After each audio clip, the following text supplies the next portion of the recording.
अब हम देखते हैं आपके औरंगजेब के उत्तराधिकारी।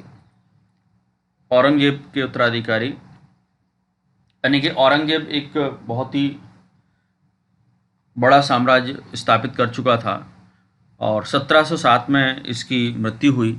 लेकिन इसके बाद में कोई इतना बड़ा मुग़ल बादशाह नहीं हुआ कि पूरे हिंदुस्तान पर शासन कर पाता। और इसके बाद औरंगजेब के उत्तराधिकारी के रूप में यानी कि एक के बाद एक मुग़ल बादशाह बैठे और 1707 से लेकर के 1857 तक यानी कि कई मुग़ल बादशाहों ने शासन किया। तो औरंगजेब के बाद में आपका उसका जो बेटा था वो मुअज्जम, वो यानी कि बहादुर शाह फर्स्ट के नाम से गद्दी पर बैठा। इसमें आपका 1707 में 1607 में औरंगजेब की मृत्यु हुई और औरंगजेब की मृत्यु के बाद में उसके तीनों जो बेटे थे, आपका एक का नाम मुअज्जम, उसके दूसरे का नाम आज़म और तीसरे का नाम था कामबख्श।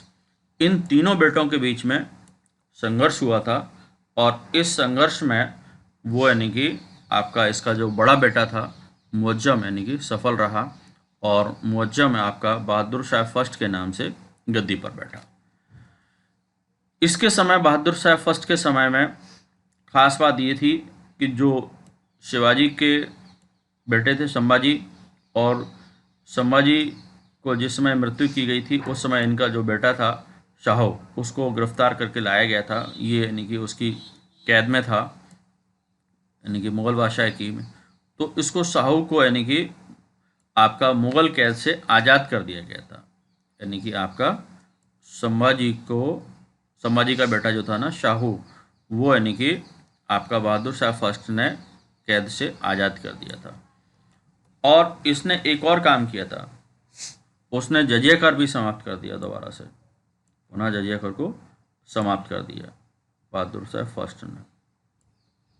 इसे शाह बेखबर के नाम से भी जाना जाता है। ये बहुत इंपॉर्टेंट है, पूछा जाता है कि शाह बेखबर के नाम से किसे जाना जाता है, तो बहादुर शाह फर्स्ट को जाना जाता है। ये काफ़ी इंपॉर्टेंट फैक्ट है आपके बहादुर शाह प्रथम। और बहादुर शाह फर्स्ट के बाद आपका जहांदार शाह गद्दी पर बैठा।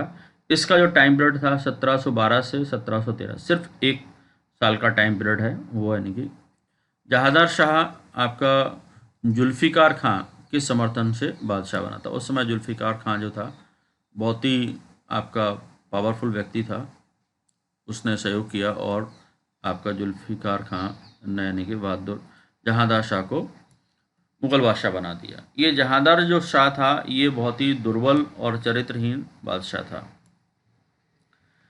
इसने जहांदार शाह ने आमेर के राजा जयसिंह को मिर्ज़ा राजा सवाई की उपाधि दी। ये बहुत ही महत्वपूर्ण है। ये पूछा जाता है कि आपके आमेर के राजा जो जयसिंह थे उनको मिर्ज़ा राजा सवाई की उपाधि किसने दी थी, तो वो आपके जहांदार शाह ने दी।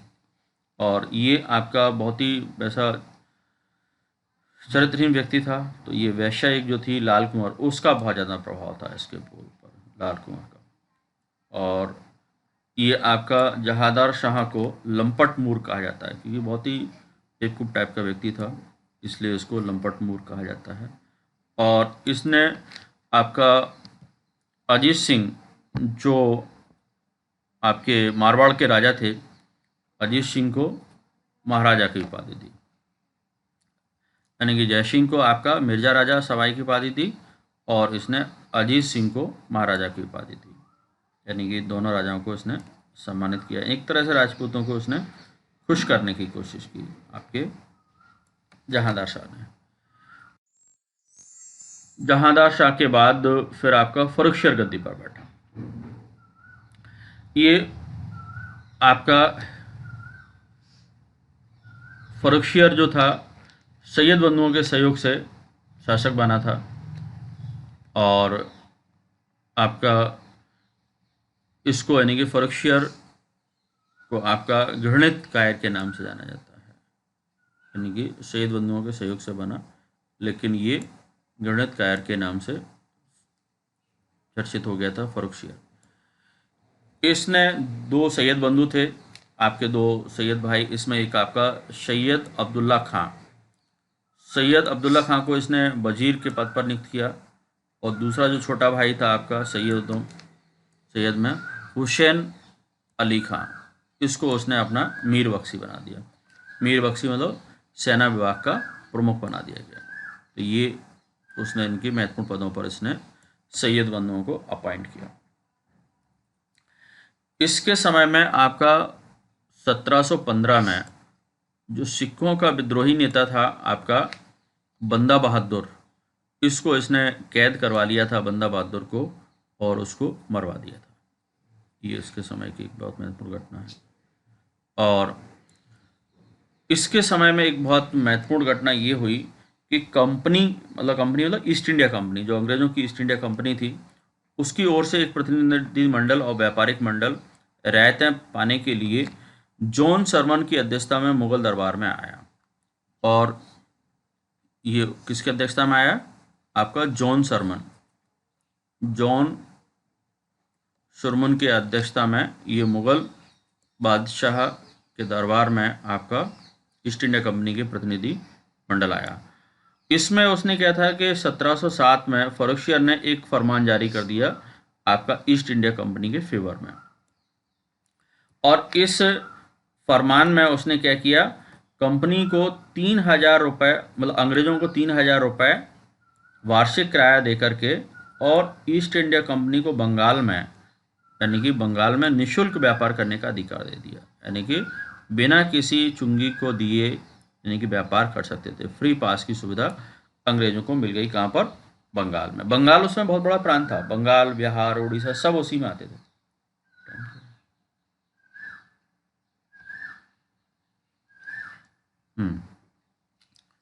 चलिए नेक्स्ट हम देखते हैं।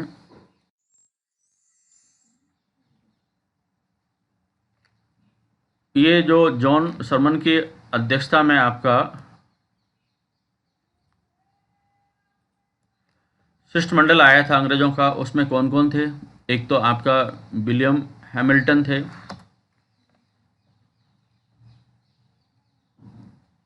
और ये विलियम हैमिल्टन एक्चुअली में एक डॉक्टर थे, और जिन्होंने क्या किया था,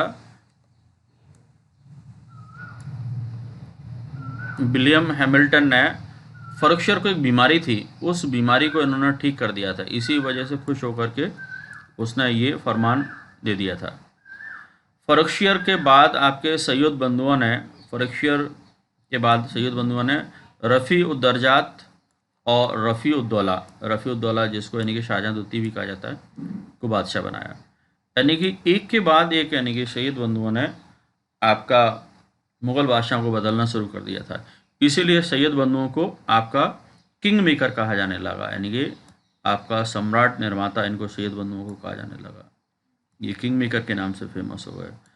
और फर्रुखियर ने गद्दी पर बैठते ही यानी कि जजिया कर को समाप्त कर दिया था, लेकिन बाद में पुनः उसने लगा भी दिया था। तो दोनों काम उसने एक ही समय किए। मोहम्मद शाह रंगीला, ये आपका 1719 से लेकर के 1748 तक यानी कि आपका गद्दी पर बैठा। सैयद बंधुओं ने आपको मोहम्मद शाह को गद्दी पर बैठाया था, यानी कि इसने एक के बाद एक यानी कि मुग़ल बादशाहों को गद्दी पर बैठाया। और इसका जो रियल नेम था मोहम्मद शाह रंगीला का, वो था रोशन अख्तर। और ये रंगीला इसलिए इसको नाम मिला क्योंकि ये बहुत ही रंगीले थे, ज़्यादातर यानी कि शबाब में रहते थे, इसीलिए वो रंगीला हो गया। इसकी विलासितापूर्ण प्रवृत्ति के कारण ही इसको रंगीला कहा गया है। ठीक है। और इसने एक बहुत अच्छा काम किया था कि जो बहुत पावरफुल हो चुके थे सैयद बंधु, इन दोनों सैयद बंधुओं को उसने मरवा दिया था। ये खास बात हुई, इसने सैयद बंधुओं को मरवा दिया। मोहम्मद शाह रंगीला ने निज़ाम उल मुल्क को यानी कि अपना वजीर नियुक्त किया। निज़ाम उल मुल्क को वजीर नियुक्त किया, जिसने बाद में यानी कि आपका हैदराबाद स्वतंत्र राज्य बना लिया, क्योंकि वो काफ़ी पावरफुल हो चुका था।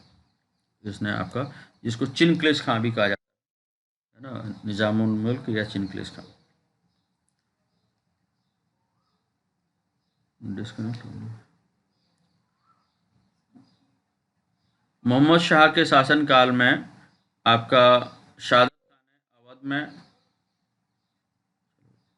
और मुर्शिद कुली खान ने आपका बंगाल राज्य में अपनी स्वतंत्र राज स्थापित कर ली।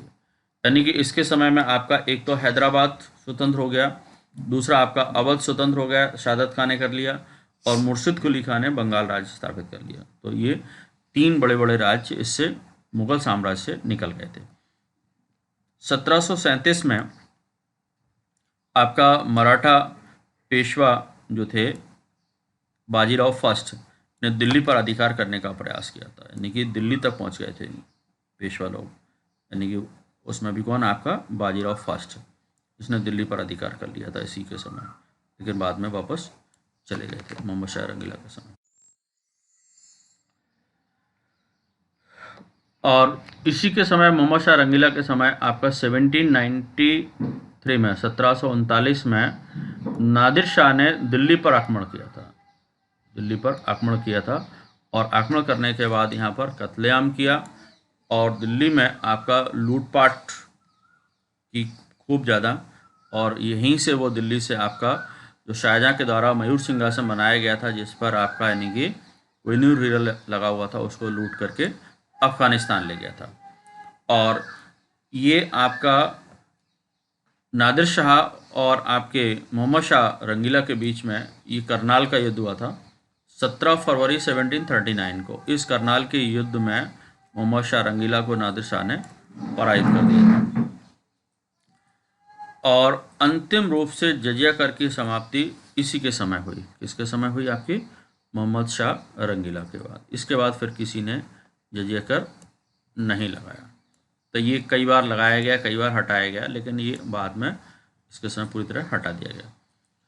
और इसके समय आपकी फूलों की शहर एक पर्व स्टार्ट किया गया था, मुग़ल दरबार में होता था, गार्डन में होता था। ये मुग़ल बादशाहों में अब मोहम्मद शाह रंगीला पहला बादशाह था जिसने उर्दू भाषा के विकास के लिए काफ़ी काम किया। और उर्दू भाषा का विकास का काम इसके समय हुआ है। और इसने दक्षिण के कवि जो उर्दू भाषा के थे, शमसुद्दीन वली, उनको यानी कि दरबार में बुला करके अपने यहाँ उर्दू भाषा का काफ़ी विकास करवाया था। इसके बाद आपका अहमद शाह। अहमद शाह ये मोहम्मद शाह रंगीला का पुत्र था, और इसने जो अवध का सूबेदार था जिसका नाम था आपका सफदर जंग, क्या नाम था? सफदर जंग, उसको अपना वजीर बनाया। किसने? अहमद शाह ने अपना वजीर बनाया। और अहमद शाह के शासनकाल में आपका 1748 में 1748 में अफ़गानिस्तान के शासक जो था अहमद शाह अब्दाली, इसने आक्रमण किया था। पहला आक्रमण यानी कि अहमद शाह अब्दाली का 1748 में हुआ था। अहमद शाह अब्दाली ने भारत पर यानी कि 7 बार आक्रमण किए। ये क्वेश्चन पूछा जाता है कि अहमद शाह अब्दाली जो अफ़गानिस्तान का शासक था, इसने भारत पर कितने बार आक्रमण किया? 7 बार आक्रमण किया। कब से कब तक किया? 1748 से 1748 से लेकर के 1767 तक किया। और ये 5 बार आक्रमण जो है अहमद शाह अब्दाली का मुग़ल बादशाह अहमद शाह के समय में हुआ था। 5 आक्रमण, ये 7 आक्रमण में से। आलमगीर दूती, आलमगीर दूती, इसके समय जो वास्तविक शक्ति थी, आपका जो वजीर था गाजीउद्दीन फिरोज जंग, इसके हाथों में थी। यानी कि आपके आलमगीर दूती के समय वास्तविक शक्ति वजीर गाजीउद्दीन फिरोज जंग के हाथों में थी। और आलमगीर दूती ने इस जो वजीर ने आपका जो गाजीउद्दीन जंग था, इसने बादशाह को हटा करके उसकी हत्या करके और उसके बेटे अली गौहर को यानी कि शाह आलम दूती के नाम से बादशाह बना दिया। किसने बना दिया? आपका वजीर गाजीउद्दीन फिरोज जंग ने। इसके समय में आपका अहमद शाह अब्दाली ने दिल्ली में आकर के और आगरा और ये आपका मथुरा में लूटमार की थी। तो अहमद शाह अब्दाली दिल्ली, आगरा, मथुरा में सफल हुआ था आलमगीर द्वितीय के समय। इसके बाद आपका शाह आलम द्वितीय, ये आपका 1759 से लेकर के 1806 तक मुग़ल बादशाह रहा है। ये शाह आलम द्वितीय, इसका मूल नाम क्या था आपका? अली गौहर। ये अली गौहर जो था वो शाह आलम द्वितीय के नाम से गद्दी पर बैठा था।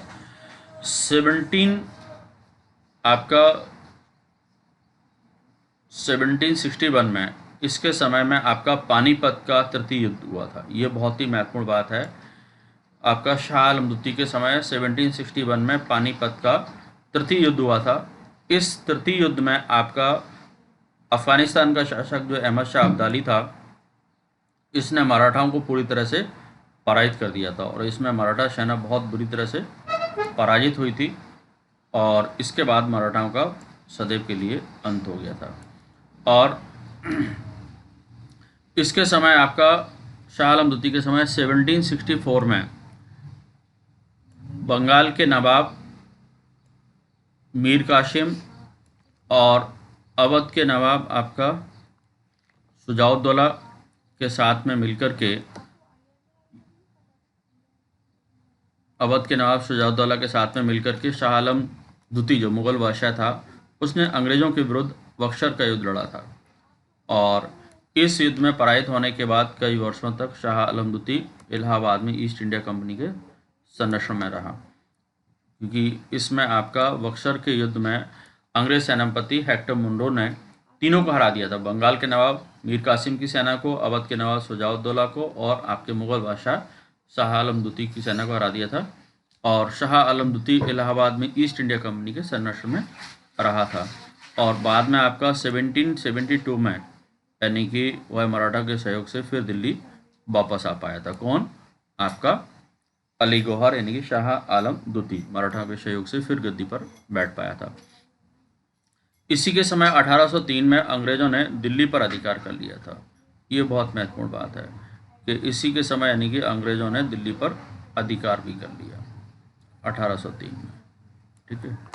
और मीर बख्शी गुलाम कादिर ने इसे अंधा करवा दिया था। मीर बख्शी के पद पर उसमें गुलाम कादिर, यानी कि मीर बख्शी मतलब सेना का देखरेख करने वाला प्रमुख अधिकारी होता था, गुलाम कादिर ने इसे अंधा करवा दिया, ठीक है।